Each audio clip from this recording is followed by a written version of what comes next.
Rakyat gue besar, gak perlu kita jual ke ente sana. Lo mau beli kek, lo gak beli kek, emang gue pikirin. Banyak yang mengejek Prabowo Subianto. Banyak ya. Saya memang sudah biasa diejek. Dari dulu saya diejek. Kalau menurut saya infrastruktur harus mendukung produksi, bukan infrastruktur untuk infrastruktur. Guys, dunia lagi heboh banget ya. Prabowo baru aja ngeluarin pernyataan yang bikin semua orang kaget. Banyak yang gak nyangka. Dan kalau ini beneran kejadian guys, siap-siap dunia gelap gelita. Jadi guys, kita akan lihat bagaimana cerita ini. Yuk, kita simak video ini.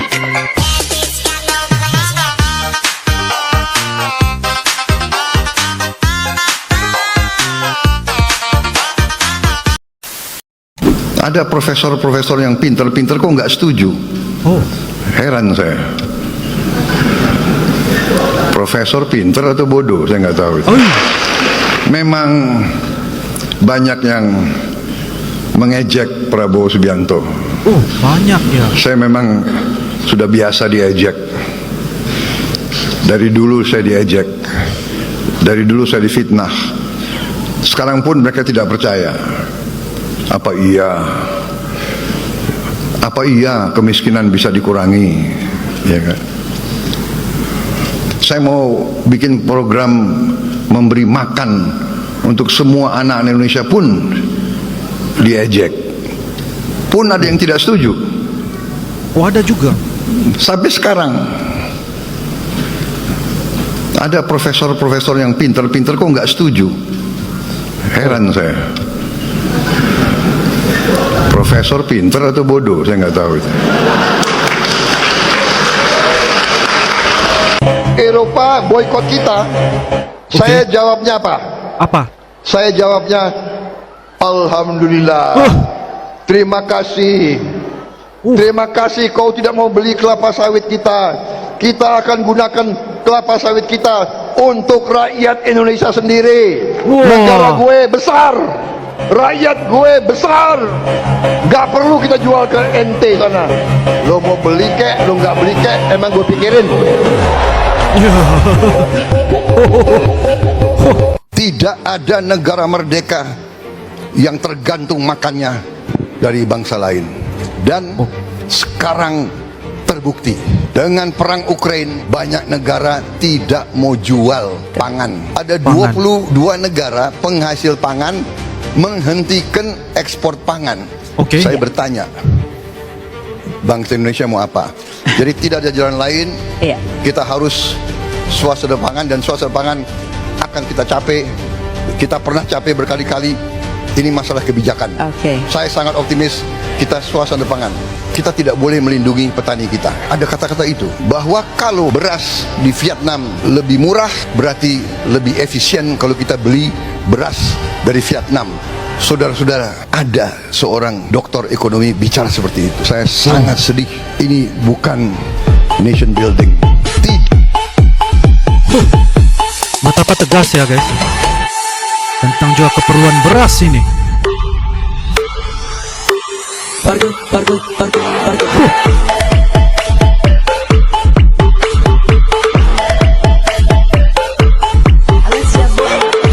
Udah ada yang denger berita belum kalau katanya Pak Presiden Prabowo bakalan ngebuat $1 Amerika itu jadi 5.000 rupiahnya Indonesia. Kalau ini beneran terjadi, wah keren banget. Itu orang-orang Indonesia pasti bisa pergi ke luar negeri semua. Belanja barang-barang dari luar negeri itu udah pasti kayak auto sultan sih. Tapi tahu nggak gimana caranya bisa ngebuat $1 Amerika itu jadi 5.000 rupiah? Yaitu adalah dengan memperkuat komoditas ekspor. Jadi katanya Pak Presiden Prabowo bakal ngegenjot produk-produk komoditas unggulan Indonesia kayak produk turunan kelapa yang termasuk briket salah satunya, dan juga komoditas lainnya kayak kopi dan rempah. Oh iya, ini juga termasuk buah-buahan dari Indonesia yang bakalan diekspor ke luar negeri. Jadi intinya adalah di pemerintahan baru ini ekspor bakalan dipermudah banget. Ini kesempatan kita nih buat belajar ekspor dan mulai melek sama pasar luar negeri. Kayak mangga gini aja harganya hampir 200.000 rupiah di Dubai. Dan semua produk-produk yang gue tampilin ini itu pasti ada di Indonesia. Dan banyak banget masyarakat yang hidupnya itu bergantung sama komoditas ini. Makanya kalau komoditasnya itu diekspor ke luar negeri dengan harga yang bagus, itu udah pasti auto makmur orang-orang di daerah. Makanya dari bertahun-tahun yang lalu gue tuh selalu teriak soal ekspor ekspor. Ya karena Indonesia ini kaya, sayang banget kalau nggak dimanfaatin. Ya, benar. Tapi sayangnya kalau nggak dimanfaatin sama orang kita, bakalan dimanfaatin sama orang-orang asing. Ujung-ujungnya orang Indonesia disuruh jadi orang yang kerja sama mereka. Masa di rumah sendiri malah jadi kacung? Kata kasarnya kan kayak gitu ya. Makanya jangan sampai kayak gitu. Kitanya juga harus pinter buat ngolah produk-produknya. Intinya kalau mau kalian belajar ekspor, kalian gak usah khawatir. Karena cara-cara ekspor udah gue tulis di buku yang udah gue buat. Dan juga gue kasih pelatihannya buat kalian secara gratis. Presiden Rusia Vladimir Putin pun terlihat kaget melihat Pak Prabowo Subianto tiba-tiba tidak langsung duduk. Ternyata Pak Prabowo mendatangi para menteri Rusia yang sedang berdiri dan menyapa sambil menyalami satu persatu, sehingga Presiden Vladimir Putin yang sudah duduk langsung berdiri sebagai bentuk hormat dan apresiasi ketika melihat ada Pak Prabowo tersebut. Luar biasa. Langsung berdiri ya Pak Putin. Itu tandanya hormat. Mulai 1 dari Maret Prabowo. 2025, duit hasil ekspor sumber daya alam Indonesia wajib disimpan di bank dalam negeri. Nggak boleh lagi parkir di luar negeri. Kenapa? Ada kayak gini dan sepenting apa? Coba kita ulas lebih dalam, teman-teman. Oke. Kekayaan Indonesia berada di luar Indonesia, tidak berada di dalam Indonesia. Kekayaan Indonesia tidak tinggal di Indonesia. Jadi Pak Presiden kita baru aja nih mengeluarkan peraturan pemerintah nomor 8 tahun 2025 yang mewajibkan devisa hasil ekspor SDA disimpan di Bank Nasional. Selama ini banyak duit hasil ekspor dari tambang, perkebunan, kehutanan, dan perikanan itu yang ditaruh di luar negeri. Akibatnya ya jelas, dampaknya ke ekonomi Indonesia kurang maksimal. Nah, dengan aturan ini 100% DHE SDA harus stay di Indonesia minimal 12 bulan. Tapi tentu ada pengecualian, minyak dan gas bumi nggak kena aturan ini karena mereka masih pakai aturan lama, yaitu PP nomor 26 tahun 2023, teman-teman. Dalam rangka memperkuat dan memperbesar dampak dari pengelolaan devisa hasil ekspor sumber daya alam, maka pemerintah menetapkan peraturan pemerintah nomor 8 tahun 2025. Pemerintah menetapkan bahwa kewajiban penempatan devisa hasil ekspor sumber daya alam dalam sistem keuangan Indonesia akan ditingkatkan menjadi 100% dalam rekening khusus DHE SDA di dalam bank-bank nasional. Dengan kebijakan ini tentunya pemerintah menargetkan tambahan devisa sebesar 80 miliar dolar pada tahun 2025. Kalau berjalan penuh 12 bulan ke depan bisa tembus lebih dari 100 miliar dolar.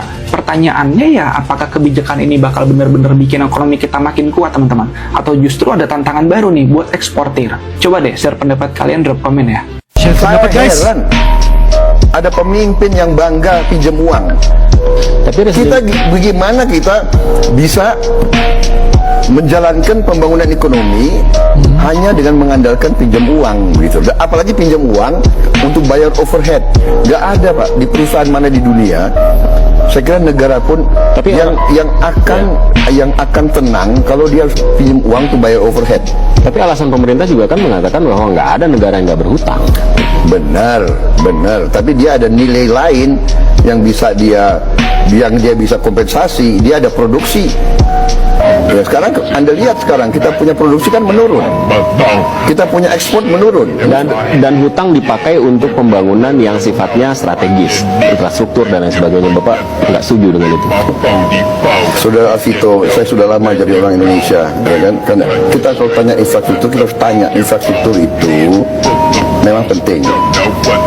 Tetapi kalau menurut saya infrastruktur harus mendukung produksi, bukan infrastruktur untuk infrastruktur. Oke. Ada yang melawan saya, ada dalam birokrasi merasa sudah kebal hukum, merasa sudah menjadi raja kecil. Ada. Saya mau menghemat uang itu untuk rakyat, untuk memberi makan untuk anak-anak rakyat. Saya ingin memperbaiki semua sekolah Indonesia. Kita punya 330.000 sekolah. Ibu-ibu yang guru, angkat tangan. Angkat tangan. Ibu-ibu, Banyak. benar nggak? Lihat sekolah-sekolah. Perlu diperbaiki atau tidak? Ibu-ibu. Saya berapa hari ini lihat sekolah-sekolah. Oke. Kita punya 330.000 sekolah. 330.000 sekolah. Untuk perbaikan sekolah hanya cukup untuk memperbaiki mungkin 20.000 sekolah. Oh, Berapa tahun kita mau selesaikan 330.000 sekolah? wah. Banyak sekali ya, Karena guys. itu perjalanan dinas, perjalanan ke luar negeri dikurangi.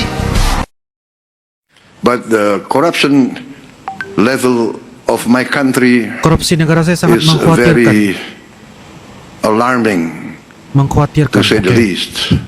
And that's why I'm determined to use all the energy, all the authority invested in me by my constitution to try to Untuk overcome menyelesaikan masalah ini. this disease, Oke. which I think is the root of all the decline in the sectors that you mentioned, Oke. our education sector, research and development, is because of the basic illness of corruption. And this needs, I think, courage on the part. Kebutuhan ini saya kira menjadi hal yang harus berani dilakukan oleh pemerintahan saya. Sebab apa yang dibilang oleh Pak Prabowo ini, guys, dengan adanya kuasa dan juga mandat yang diberikan kepada saya sebagai presiden, harus menyelesaikan penyakit-penyakit seperti korupsi ini agar bisa memberikan penambahbaikan dari sudut ekonomi, pendidikan, bisnes dan juga sebagainya, guys. Itu adalah hasrat dan juga cara pemerintahan Pak Prabowo ini, guys, dalam melaksanakan sebagai presiden Indonesia. Of my government, we have to be determined to Pemerintahan yang bersih. provide clean government.